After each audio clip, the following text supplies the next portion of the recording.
जो ये 240 आई जब 4 जून को, उसके बाद से जो एक तरीके से देखा जाए सब रास्ता पीएम मोदी को बता रहे हैं, विपक्ष हो।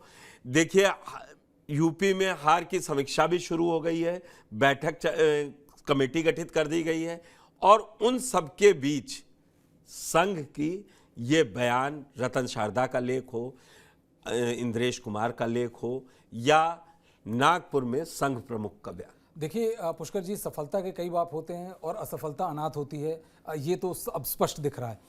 ये फैक्ट है कि जब एक नेशनल डेली को जगत प्रकाश नड्डा, जो भारतीय जनता पार्टी के नेशनल अध्यक्ष हैं, उन्होंने एक स्टेटमेंट दिया जिसमें उन्होंने ये कहा कि पहले हम संघ पे डिपेंडेंट रहते थे, अब भारतीय जनता पार्टी इतनी बड़ी पार्टी हो गई कि अब हम उन पे उतना डिपेंडेंट नहीं रहते। तो एक क्लियर मैसेज गया, और सबसे बड़ी बात कि इस मैसेज को कॉन्ट्रडिक्ट जेपी नड्डा की तरफ से नहीं किया गया।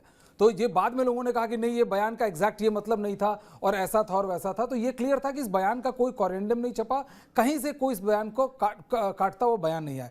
ये स्पष्ट था कि सब कुछ सामान्य नहीं है, क्योंकि ग्राउंड पे आप जाइए तो जो आरएसएस का जो कार्यकर्ता पहले जिस शिद्दत के साथ लगा रहता था, इस बार वो थोड़ा उखड़ा उखड़ा नजर आया। और बाद में संघ के भी जो सूत्र जिन्होंने बताया कि इंद्रेश कुमार का बयान को हम आधिकारिक नहीं मानते, उन्हीं सूत्रों ने ये कंफर्म किया था कि जो काडर है जमीन पर वो बीजेपी से बहुत खुश नहीं है। देखिए, हर रिलेशनशिप का एक समीकरण होता है, पावर का समीकरण। वो पावर इक्वेशन पिछले 10 साल से जिस प्रकार से प्रधानमंत्री नरेंद्र मोदी राजनीतिक ऊंचाइयां छू रहे थे, और अपने आप को उन्होंने आफ्टर पंडित जवाहरलाल नेहरू के बाद मुझे लगता है एक बहुत बड़ी राजनीतिक शख्सियत के तौर पे कर लिया। ऑर्गेनाइजर ने वही छाप भी दिया कि हिस्ट्री बनी है, बट इंट्रोस्पेक्शन की जरूरत है। ये एक और चीज थी कि जिस तरह से जितनी तेजी से भाजपा का कांग्रेसीकरण हो रहा था, उसको लेकर कई लोग शंकित थे, और जिस तरह से रिजल्ट आया उससे ये स्पष्ट हो गया कि जिस मतलब जो एक अपने से निर्णय लेना और हर चीज अपने हिसाब से करना, और जो भारतीय जनता पार्टी की नीति रही, वो इस बार पूरी तरह से फलीभूत नहीं रही। उत्तर प्रदेश में जिस प्रकार की हार हुई, मुझे नहीं लगता कि बड़े से बड़े नेता को यह अंदेशा होगा कि इतनी बुरी हार होने वाली है, और इसी उत्तर प्रदेश ने पूरी तरह से भाजपा का समीकरण बिगाड़ दिया। कल संघ प्रमुख की मीटिंग होगी उत्तर प्रदेश के मुख्यमंत्री से, लेकिन मुझे लगता है ये एक औपचारिक मुलाकात है। इस मुलाकात में मतलब जो नॉर्मल जो हो, लेकिन ये इस मुलाकात का चुनाव की हार से कोई बड़ा लेना देना नहीं है। लेकिन अनुपम जी, जो एक तरीके से 240 को, मैं भी शायद ब्रजेश जी भी बताएंगे, मैंडेट कोई इतना खराब नहीं था, क्योंकि 400 का टारगेट था, और तीसरे टर्म में 240 आना बहुत खराब फिगर नहीं है। लेकिन उसका एक वो बन गया कि 240 आए हैं, बीजेपी को नकार दिया गया। खैर, शपथ हो गई है, प्रधानमंत्री मोदी हैं तीसरी बार। लेकिन जिस तरीके से ऑर्गेनाइजर को देखें या संघ को देखें, और आप इस चुनाव के दौरान में एक बात बार बार कह रहे थे, आज मैं आपसे कह रहा हूं, आप कह रहे थे बीजेपी के पास अब की देने को कहने को कुछ है नहीं। राम मंदिर दे दिया, 370 हटा दी, और यूसीसी पार्शली ये उसकी शुरुआत कर दी उत्तराखंड में। तो क्या आपको लगता है अब ये उसी के ट्रेमर्स कहें कि झटके महसूस हो रहे हैं बीजेपी को? यूपी में 30 सीटें 29 सीटें क्या कम हुई, जैसे पूरा बवाल खड़ा हो गया। नहीं, लेकिन देखें पुष्कर भाई, यही तो 30-32 सीटें हैं जिसकी वजह से बहुमत रुक गया। मैं तो हमेशा ये भी कहता था कि दिल्ली का रास्ता लखनऊ से होके जाता है, और लखनऊ में आपको स्पीड ब्रेकर मिल गया, आपका दिल्ली का रास्ता मुश्किल हो गया। देखिए, पहली बार नहीं है कि आरएसएस ने क्रिटिसाइज किया है। आपको याद होगा 2013 में उन्होंने आडवाणी को इतना बिटर क्रिटिसिज्म किया था जिन्ना मजार वाली कांड के बाद, ये आडवाणी ने रिजाइन कर दिया था। आपको याद होगा गोविंदाचार्य का वो मुखौटा वाला बयान जो अटल जी के ऊपर आया था, और जिसको लेके अटल जी ने बहुत इश्यू बनाया था। This is not the first time and definitely not the last time. एक चीज जो अंतर आया है मेरे बचपन से मैं देखते देखते, हो सकता है इसका कारण तो सोशल मीडिया भी हो। एक जमाने में जो ये संघ प्रमुख हुआ करते थे, बहुत ज्यादा जिसे कहते हैं रिजर्व हुआ करते थे। रज्जू भैया संघ प्रमुख थे, मेरे पड़ोसी थे, मेरे दफ्तर में अक्सर आते थे, खूब बातें होती थी, लेकिन उन्होंने मुझे एक भी इंटरव्यू नहीं दिया।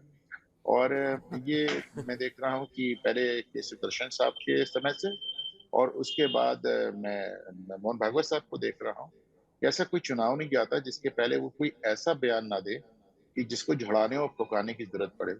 तो 2019 में मुझे याद है उन्होंने वो एक कास्ट सिस्टम को लेके बयान दे दिया था। 2022 में मुझे याद है आरक्षण की समीक्षा का बयान दे दिया था। जब ये काशी मंदिर का मुकदमा चल रहा था तो उनका एक बयान आ गया था कि साहब हर पत्थर के नीचे शिवलिंग ढूंढना बंद करो। और मुझे याद है कि ब्रिजेश भी बैठे हुए थे आज से करीब 2 साल बिल्कुल। पहले, जब मैंने इसी टीवी पे कहा था कि RSS is the most confuse body, और ब्रिजेश ने उसको दोहराया भी था। Okay, that's huge, he said that's huge. तो हमने क्यों कहा था कंफ्यूज बॉडी? एक तरफ आप कहते हैं कि यहाँ इस खित्ते में रहने वाले तमाम लोग हिंदू हैं, और दूसरी तरफ आप ये भी कहते हैं कि साहब मुसलमानों की जनसंख्या बढ़ रही है। तो अगर इस खित्ते में रहने वाले तमाम लोग हिंदू हैं तो हिंदुओं की जनसंख्या बढ़ रही है, फिर कहाँ, फिर हिंदू मुसलमान बचा ही नहीं ना। तो इसको इस तरह समझें। एक बात लेकिन उसके बाद भी आरएसएस जो कुछ कह रहा है तो उसमें बहुत कुछ मेरिट्स भी हैं। मेरी अपनी जानकारी है कि करीब 18 से 17-18 सीटें उन्होंने बताई थी कि साहब, और उसमें मेरे यहाँ पे कौशाम्बी और इलाहाबाद की सीट शामिल है और रायबरेली की सीट शामिल। तो उन्होंने कहा था कि साहब ये सीटें हम निकाल नहीं पाएंगे, हार रहे हैं, हमारी ग्राउंड रिपोर्ट है। तो उनको सुना नहीं गया। तो उस 17-18 सीटों में कानपुर में देवेंद्र सिंह भोले के छोड़ के बाकी सारी सीटें आप हार गए। दूसरी बात मैंने देखा था कि जमीन पे बिल्कुल, मैं ये लगातार टीवी पे कहा कि साहब बिल्कुल भी आ रहे, जो वो पर्ची बांटते थे और जो घर से निकाल के ले जाते थे, वो पूरा का पूरा सपोर्ट आपको एकदम मिसिंग नजर आ रहा है। फाइनली एक चीज आइडियोलॉजिकल है, इसको आप समझिए। आरएसएस का मानना है कि साहब जैसे आर्मी में कहते हैं कि पहले रेजिमेंट, फिर आर्मी, फिर देश। तो इस तरह ये आरएसएस की पुरानी लाइन रही है कि साहब पहले ऑर्गेनाइजेशन, पार्टी, उसके बाद नहीं, पहले मुल्क, पहले देश, फिर पार्टी और फिर इंडिविजुअल। तो अब वो देश तो खैर सभी का जाने दें, लेकिन उनका हमेशा मानना रहता है कि साहब आप पहले एक जो आपका ओवरऑल ऑर्गेनाइजेशन है उसको लेकर चलें।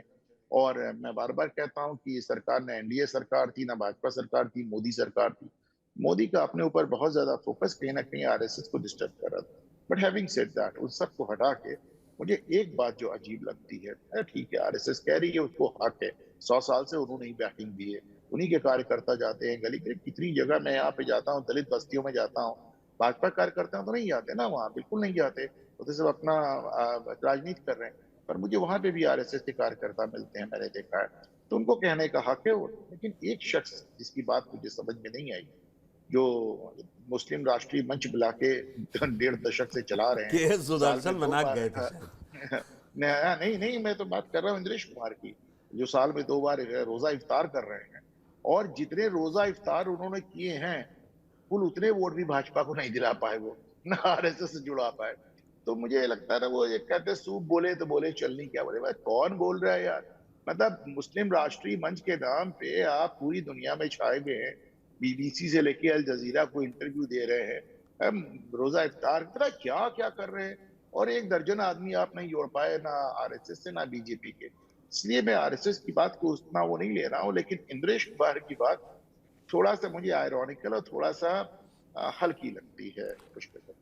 लेकिन हल्की लगे अनुपम जी, मैं आऊंगा दूसरी बार, लेकिन एक बात तो है, उन्होंने विपक्ष को खुश होने का मौका दे दिया।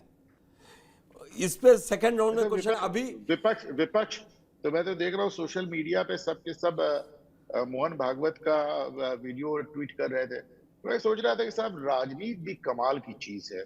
वो स्ट्रेंज बेड फेलोज वाला एक बिल्कुल उदाहरण है ना।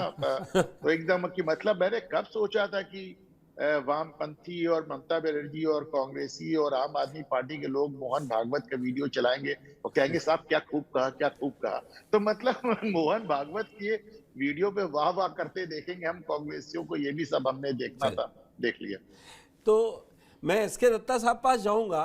जो ये आरएसएस एक कहते ना, spare the rod spoil the child, English की कहावत है, इसीलिए संघ इतना कड़ा संदेश भेज रही है क्या बीजेपी के लिए?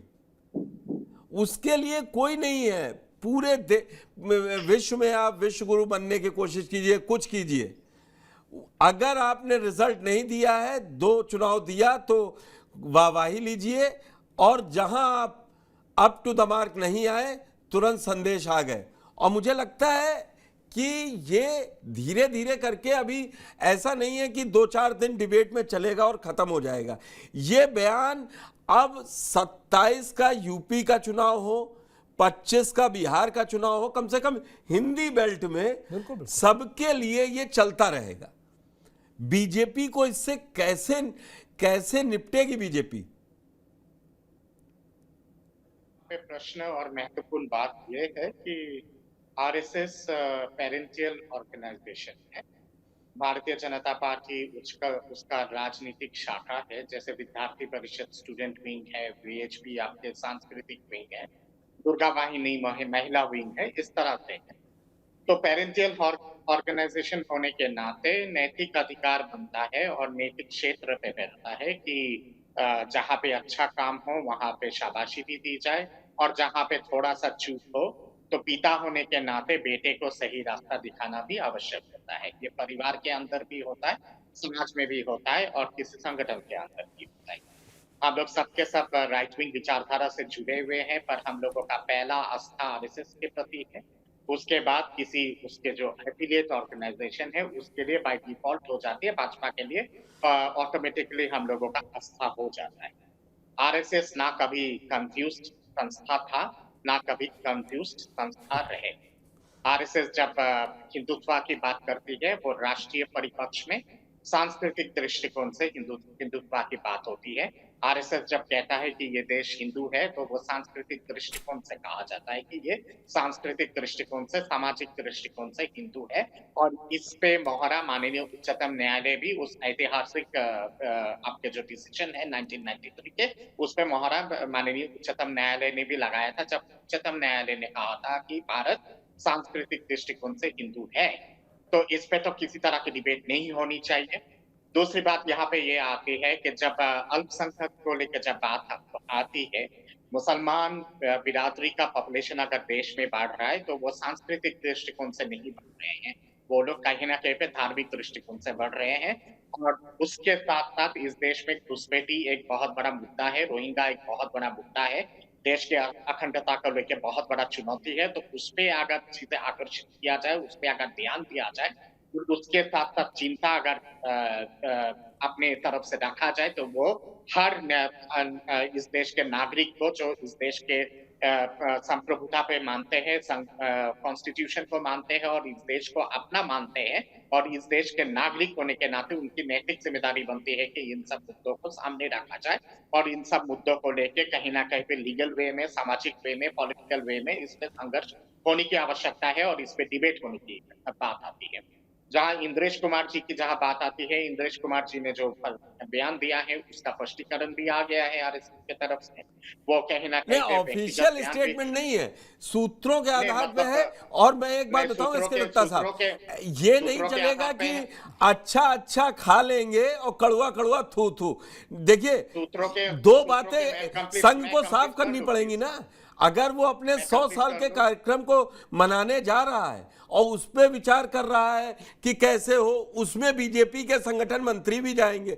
ये ऐसा थोड़ी ना है कि ये वाली बात अब सब राष्ट्रीय दलों के लिए हम समझा रहे हैं, और ये वाली बात जब संघ के ऊपर आरोप लग रहे हैं, जब आपने ये माना कि संघ हमारे लिए जरूरी है, तब मैं ये बात आपसे कह रहा हूं कि आप कम एक्टिव रह के उनको 240 पे लाके बीजेपी को, अपने ही संगठन को, अपनी ही ब्रांच को कमजोर कर देंगे तो वो मजबूत कैसे होंगे? या एक व्यक्ति इतना बड़ा बनता जा रहा था कि उसको ये लेसन देना था संघ की तरफ से। मैं इस पे स्पष्टीकरण दे दूं, उसके बाद आपके सवाल का भी जवाब देता हूं। महत्वपूर्ण बात यहाँ पे ये है कि सूत्रों के आधार पे अगर ये खंडन आया है तो सूत्रों के आधार पे जो खंडन आया है वो 1-2 दिन के अंदर औपचारिक रूप से भी उसका खंडन जरूर आ जाएगा। हर व्यक्ति का अपना निजी अधिकार होता है कि वो अपना व्यक्तिगत, लेकिन वो राष्ट्रीय कार्यकारिणी में है। आरएसएस की जो कार्यकारिणी, सुनिए ना, वो राष्ट्रीय मुस्लिम मंच कोई उन्होंने अपने आप नहीं बनाया है। केएस सुदर्शन उसको सन 2000 में बना के गए हैं, 2001 में, सॉरी। तो फिर आपके जो जिज्ञासा है उस जिज्ञासा के भी संतुष्टि मिल जाएगी जी, करके सुनने का थोड़ा क्षमता है जी जी। यहाँ पे बात ये आती है कि निजी बयान भी हर किसी व्यक्ति का नैतिक अधिकार क्षेत्र में होता है कि वो निजी बयान भी दे और सामाजिक बयान या फिर किसी सांगठनिक बयान भी व्यक्ति को देने का अधिकार होता है। हम लोग राजनीतिक क्षेत्र में हैं, सामाजिक क्षेत्र में हैं, इसका मतलब ये नहीं है कि कभी किसी विषय पे अपना निजी बयान नहीं दे सकते हैं। निजी बयान दे सकते हैं, पर उस निजी बयान का आस्था उस संगठन के साथ नहीं होता है या फिर सांगठनिक बयान नहीं